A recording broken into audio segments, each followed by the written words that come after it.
My prayer for each one of you today is that one drop of God's refreshing, sacred, life-giving water may touch your soul, may soften your heart, and open you wide up to the living one.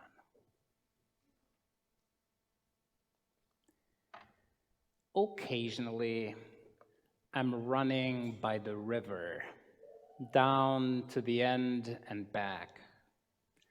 And when it's really hot, I'm lugging my feet. It's not pretty the way how I end up back at home. All sweaty, all worked out, and all ready to slouch. And what I do then after I cool down a little bit is take a shower, just a refreshing shower. And I feel like a different person after that shower. So just a refreshing shower and the water that I drink when I'm working out and when it's hot outside, it's so wonderful, so refreshing. And then after I've been running, you know what? I need these elixir of life. It's brown, it has caffeine in it, and that keeps me going. So not a lot going without coffee for me, at least in the morning.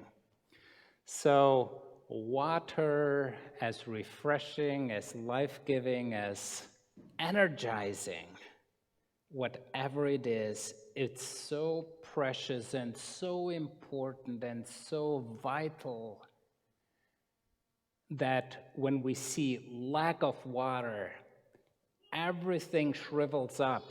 You see the wildfires in the West, the parched ground, it's just dried up, shriveled up.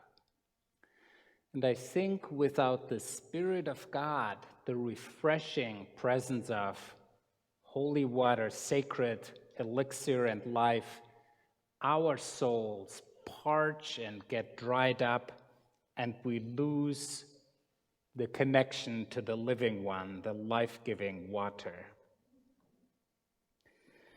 And when we think of water, like that water at the first creation, and when I think of Darius and each and every one of us, we grew up within this safety bubble of amniotic fluid. It's like the water in the belly of our mothers, very protected, very whole, very safe in there, and nurtured and loved, just like in a bubble, safe. And then we're born into life. Start crying, start getting upset and worrying and fretting and all of that.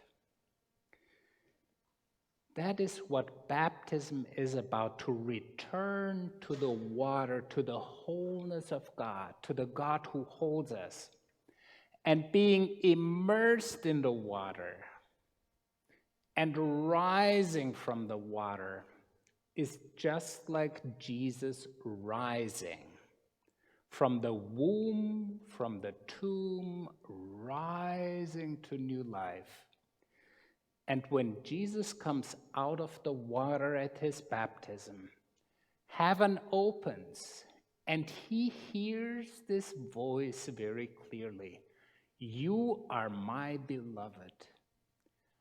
You're the apple of my eye. You're precious to me. I delight in you. God's voice being so clear that goes right to his heart and soul.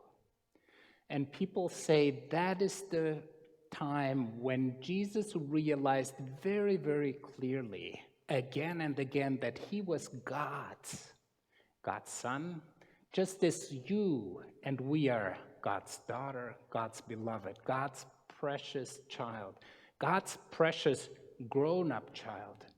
But that we can trust God, just like Darius, in your arms, Darius being held and being loved and cared for.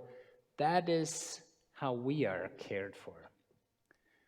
Now, I ask you to make that connection in between hearing the words, "You are God's beloved," and heaven opening. They're so closely together connected. When you hear those words in your heart and soul from other people, from the living God, and unconditional, "You are loved," that is what heaven, a piece of heaven on earth, that's when heaven opens. You can see that. You're God's beloved, heaven opens. That's what Jesus experiences, and that's what we are invited to experience as well. And that is what our scriptures call truly grace. It's grace, it's a gift, it's precious, it's wonderful. Now, to hear that voice and let it go deeply in our hearts and soul means that all the other voices around us that we hear may become a little bit quieter, like other voices that work against the voice of God, that you're God's beloved are. Well, which voices are they? Well, I'm not good enough. I'm not smart enough. I need that gadget to be happy. I need those sneakers. I need those jeans. I need those, whatever you feel craving and where you feel denigrated or not good enough. That is where God's voice is coming in. You are God's beloved. That is the basis. To that we can always return.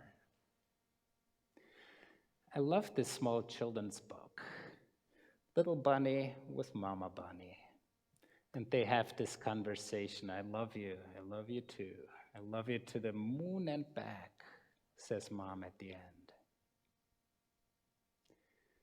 And God and Jesus says, "I love you so much that I'm willing to give my whole self for you." Now, that is an amazing love, isn't it?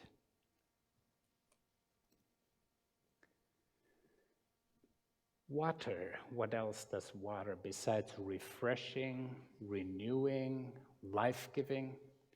Well, water also carries boats and vessels, and when you think of the ocean and a vessel on this magnificent sea, that is how our early Christian ancestors described the church. The church is a vessel on the ocean, and we're all together in the same boat.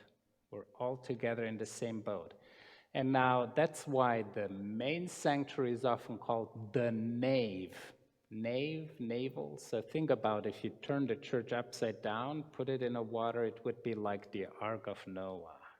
It's this vessel where we're all held, where we're all sisters and brothers belonging together to the great family of God.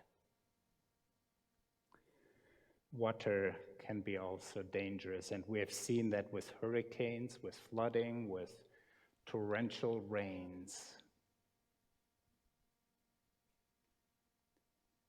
Water. Where and how do you experience water? As carrying you, as refreshing.